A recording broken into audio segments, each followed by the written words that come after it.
Jokowi memang sudah tidak lagi menjabat sebagai presiden, tapi jejak kekuasaannya masih terasa di hampir setiap sudut negeri ini. Seolah-olah meski tak lagi duduk di kursi RI1, tangan-tangan kekuasaan itu tetap bekerja di dalam senyap. Tak berlebihan jika publik menyebutnya sebagai geng Solo. Lingkaran elit yang dulu tumbuh bersama Jokowi, sejak dari Balai Kota Solo, dan kini menjelma menjadi kekuatan dominan yang merembes ke berbagai lini pemerintahan. Tim ini masih sangat kuat dan nyata pengaruhnya. Suka atau tidak, percaya atau tidak, banyak hal yang tampak aneh di negeri ini, seolah atau diduga tak lepas dari jejak mereka. Mulai dari pemilihan jabatan penting, arah kebijakan negara, hingga bagaimana narasi dibentuk di ruang publik, semuanya terasa seperti dimainkan oleh tangan-tangan yang sama. Geng Solo bukan hanya nama, tapi realitas politik yang tak bisa diabaikan. Lihat saja. Bahkan ketika kekuasaan sudah berganti ke tangan Prabowo, 17 posisi kunci dalam struktur pemerintahan masih dipercayakan kepada figur-figur yang lekat dengan Jokowi, tidak berdasarkan kompetensi, bukan pula hasil dari evaluasi objektif.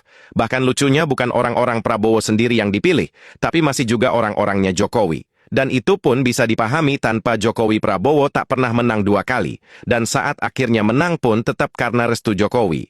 Apalagi anak Jokowi menempati posisi nomor 2 di negeri ini, yang diduga banyak pihak didapatkan lewat jalan yang tidak sah. Jadi tak heran jika saat ini hampir semua posisi vital di negeri ini, terutama aparat penegak hukum, Kemendagri, SDM, BUMN, bahkan Kementerian Koperasi masih dikendalikan oleh orang-orang kepercayaan Jokowi. Ini bukan teori konspirasi, tapi rangkaian fakta yang bisa dilihat oleh siapa saja yang mau membuka mata.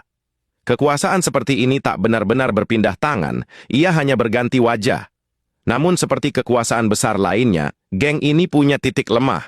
Mereka tidak punya akar kuat di DPR kecuali 1-2 nama seperti Bahlil yang berada di sisi Essence.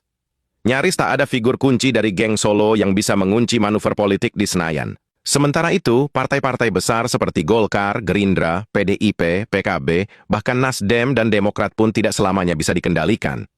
Sebagian dari mereka ini justru diam-diam menunggu momen terbaik untuk lepas dari bayang-bayang Jokowi, seperti yang sudah dilakukan oleh PDIP.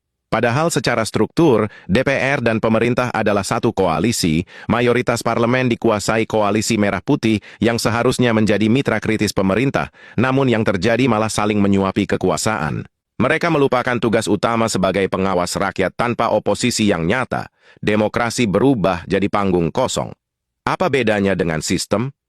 Satu partai hanya berbeda di banyak logo, tapi isinya serupa. Ironisnya, ketika rakyat mulai bersuara, yang dikorbankan bukanlah para elit melainkan masyarakat biasa.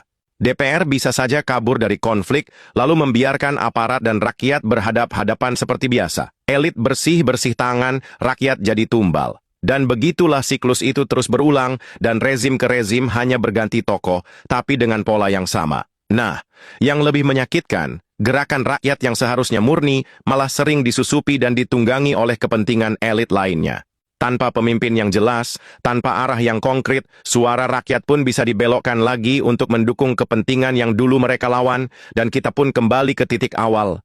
Rakyat tertipu, elit tertawa. Maka dari itu, siapapun yang masih peduli pada negeri ini perlu mengingat satu hal, selama kekuasaan hanya berpindah dari satu lingkaran elit ke lingkaran elit lainnya, maka yang rugi siapa tetap rakyat-rakyat biasa. Jangan salahkan rakyat jika mulai hilang percaya, karena sejak awal mereka hanya dijadikan alat, bukanlah tujuan. Namun akhir-akhir ini banyak isu soal pergantian orang-orang dari geng Solo ini di posisi-posisi strategis, khususnya di kepolisian.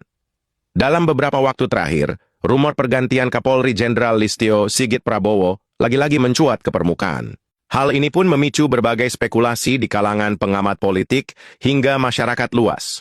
Beberapa nama berinisial R diisukan sebagai pengganti sang jenderal, dan pembahasan mengenai kiranya jabatan apa yang akan diembankan Polri Jenderal Listio setelah dilengserkan nantinya tak luput menjadi topik pembicaraan.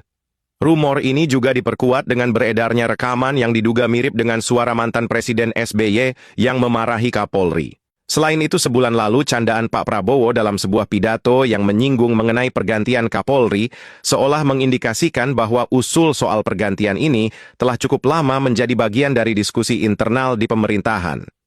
Ditambah lagi besarnya tekanan publik atas kinerja Kapolri Jenderal Listio Sigit Prabowo yang dinilai menemui banyak kegagalan menjadi salah satu alasan dari rumor ini kian merebak.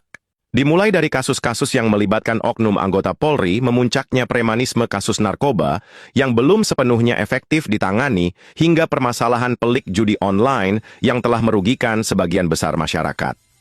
Satu pertanyaan besar pun tercetus mengenai siapa sosok yang pantas untuk menggantikan Kapolri Jenderal Listio Sigit Prabowo.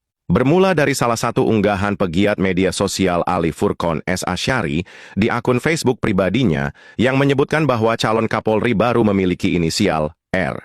Publik pun mulai mencari tahu siapa saja Komjen Pol Bintang 3 yang memiliki nama dengan inisial R. Deretan nama pun mulai menjadi diskusi di kalangan pengamat politik. Kontroversi mengenai rekaman suara yang diduga mirip SBY muncul dan menjadi topik hangat tepat ketika isu pergantian Kapolri muncul. Di dalam rekaman tersebut terdengar ada sosok laki-laki yang dengan tegas sedang menyuarakan protes atas kasus penggusuran yang terjadi di Kalimantan. Protes tersebut tentunya ditujukan terhadap Kapolri secara detail. Di dalam rekaman disebutkan bahwa telah terjadi penggusuran di lahan yang dikelola oleh masyarakat. Lalu Kapolri diminta untuk memproses sejumlah oknum yang terlibat penggusuran paksa. Saat isu rekaman itu menuai kegaduhan publik, Partai Demokrat segera memberikan penegasan bahwa rekaman seseorang yang mengkritik Kapolri Jenderal Listio Sigit Prabowo bukanlah suara dari Presiden ke-6 RI yang juga Ketua Majelis Tinggi Partai Demokrat Susilo Bambang Yudhoyono. Wakil Ketua Umum Dewan Pimpinan Pusat DPP Partai Demokrat Beni Kabur Harman mengungkapkan bahwa dirinya telah memastikan kebenaran soal rekaman tersebut dan valid bahwa itu bukanlah suara SBY. Lebih lanjut lagi, Beni mengatakan bahwa cara Presiden ke-6 RI dalam menyampaikan kritik juga tidak seperti yang ada di dalam rekaman. Pernyataan lain yang juga menegaskan mengenai salahnya informasi yang beredar soal suara rekaman SBY ini juga datang dari Kepala Badan Penelitian dan Pengembangan Herzaki Mahendra Putra. Ia menyampaikan perkembangan teknologi saat ini sangat memungkinkan suara seseorang untuk ditiru dan dirancang sedemikian rupa sehingga terdengar mirip dengan aslinya, padahal bukan.